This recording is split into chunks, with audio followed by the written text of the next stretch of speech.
Here on Democracy Now!, democracynow.org, The War and Peace Report.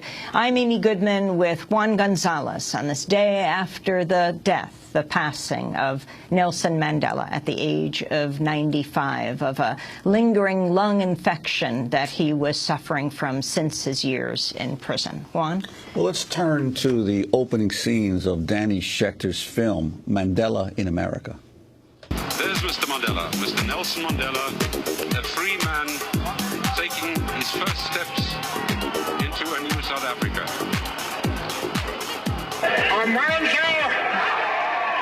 I can only play some constructive role only if I work as a member of a team, as a member of the African National Congress. And what for you personally was the most vivid moment about returning? I mean, having your first meal at home, your first home-cooked meal, sleeping in your own bed for the first time in 28 years. The most pleasant memory when a man returns to his home after almost 28 years is when you close the bedroom door and to try and assure my wife that I'm back and that her problems will now be shared.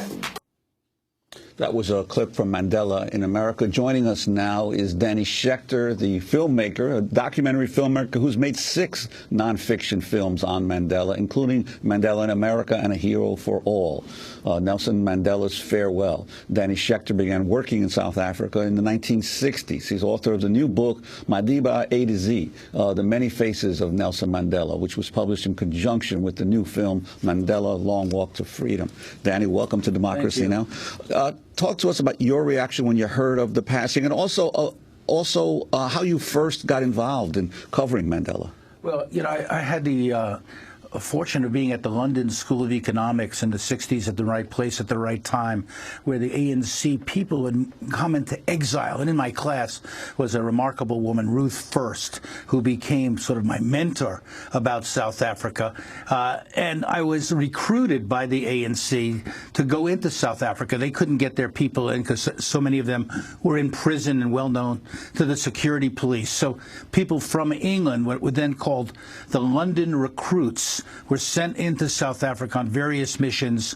I was one of them, naive perhaps to do this, unaware really of the consequences that awaited me if I was caught.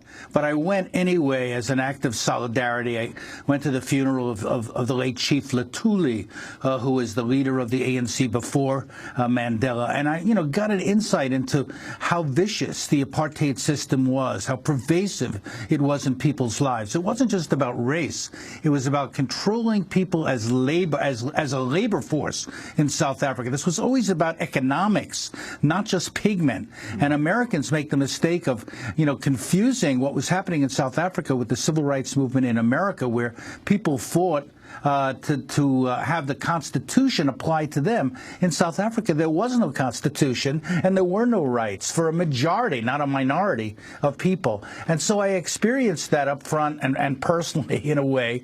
But it also kind of got me involved deeply in South Africa. And years later, not only did I write about South Africa and was one of the organizers of the Africa Research Group in Boston, but I became active in a project called Sun City, Artists Against Apartheid. And, just to supplement what Randall Robinson told you earlier, this was not all about lobbying Congress. This was about informing America about what was happening. And in some cases, it was cultural figures, 58 of the world's top artists who indicted the system of forced relocation in South Africa. That's what Sun City was all about. It was a part of an effort to promote a cultural boycott alongside an economic boycott.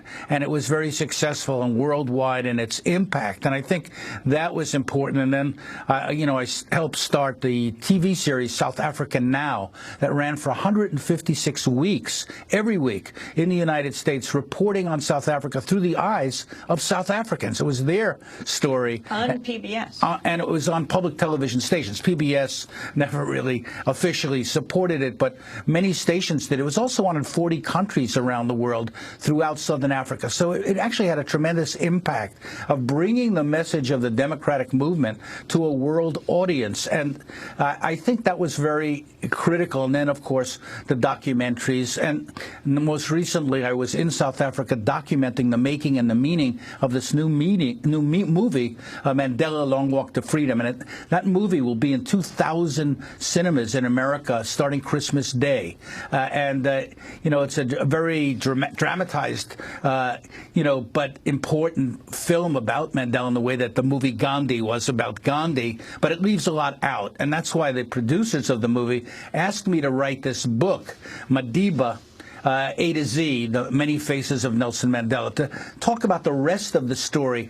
And I did so by interviewing over 150 people who worked with Mandela, who were part of this whole struggle. And what I got from them was not only admiration for him, but also a perspective that this was not just one man, but a movement that pulled this off, this change. And it was a movement that was organized in a democratic manner from the bottom up, not the top down. So, even though we revere and admire Mandela, we have to also pay respect to the people of South Africa who suffered all these years, torture, imprisonment, death, fighting apartheid. Speaking of Nelson Mandela being in prison for 27 years, freed in 1990. In February 1995, over 1,000 former political prisoners led by Nelson Mandela returned to Robben Island, where he was incarcerated. Let's go to that clip from your film, Danny Schechter, Prisoners of Hope. Here, Mandela talks about his own experience being imprisoned on Robben Island. Well, human beings, have got the ability to adjust to anything.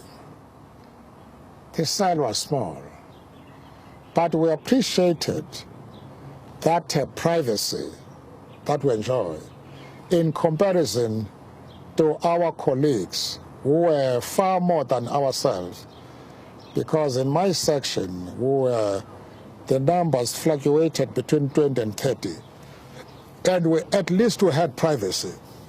You could be in your cell the whole night. You are able to sit down and think, and you could stand away from yourself and look at your performance before you went to jail. Jail walls can never prevent you identifying yourself with the struggle outside prison. And even though we were behind bars, all of us and the leaders of the ANC outside were actually heroes. That's President Nelson Mandela being interviewed by Danny Schechter. We also are joined now by Father Michael Lapsley in Cape Town, South Africa, director of the Institute for Healing of Memories. Previously worked for the Trauma Center for Victims of Violence and Torture in Cape Town, South Africa, which assisted the Commission for Truth and Reconciliation, headed up by Archbishop Desmond Tutu. In April 1990, Father Michael Lapsley received a letter bomb that blew off both his hands. He opened a magazine. It destroyed one of his eyes, burned him severely. The bomb was an assassination attempt by the then apartheid government of South Africa. This was after Nelson Mandela was released from prison. Father Lapsley's new book is called Redeeming the Past, My Journey from Freedom Fighter to Healer, which Nelson Mandela commented on. Father Lapsley, your response to the passing of Nelson Mandela. Well, thank you, Amy. I think it's not just we South Africans, but I think the day is deep grief. At the same time, it's a day of immense gratitude and celebration of this extraordinary contribution. So in a way, we have to say we're thankful that he can rest, although we were never ready to let go of him. So it is an extraordinary end of an epoch, but I have a sense that from this day, in a renewed way, we South Africans will take the spirit of Nelson Mandela, the spirit of self-sacrifice, of commitment to building a world in which our common humanity is of utmost importance. So very, very, very mixed feelings. And I think the nation is feeling a little bit overwhelmed at the moment because in a way we were prepared, in another way we were never going to be prepared for the end of this era of Nelson Mandela passing. The program reflects that he was a global icon. He inspired the world. And I think that inspiration will actually continue for not only decades, but for centuries to come. And Danny, I'd like to ask you what people here in the United States can learn, progressives and social activists, from the legacy of Mandela. Well, first of all, Mandela was a great believer, in working with the collective, working together with others, not just kind of stealing all the attention. He wasn't a celebrity in the sense that we accord that to prominent people, but always spoke in terms of others, and I think that's important. The second thing is that his movement was very decentralized on some levels in various communities, labor unions and youth groups and religious organizations. So it brought together lots of different people from different places to find common cause. But they also did have a structure in place, and that structure enabled them to run an election that they had never done before and win an election. That's important. What we in America don't really fully appreciate, I think, is not just that he was elected president and what a great victory it all was, but the tremendous pressure South Africa was under from white capital, from American business, to try to restrain the reforms that they wanted to put in place. And that led to a kind of neoliberalism, which is in effect in South Africa, which has limited their ability to fight poverty, limited their ability to deal with a lot of issues, which has led to the kind of corruption that we've seen in many other places in the world. Danny, we're going to end today's broadcast with your documentary, Countdown to Freedom. In it, you, Danny Schechter, asked Nelson Mandela about the type of world that he wants to leave behind. Our world, the world that we are visualizing, is expressed in our Freedom Charter. A land in which the principle is entrenched that South Africa belongs to all its people. A land where there is a Bill of Rights that defends the rights of every individual, irrespective of his color. A multi-party system, regular elections, the proportional representation, and the entrenchment of property and of religious beliefs. That is the world I believe in. And it's happening. It is happening. That was Nelson Mandela. Nelson Mandela died on Thursday at the age of 95. The world mourns his death.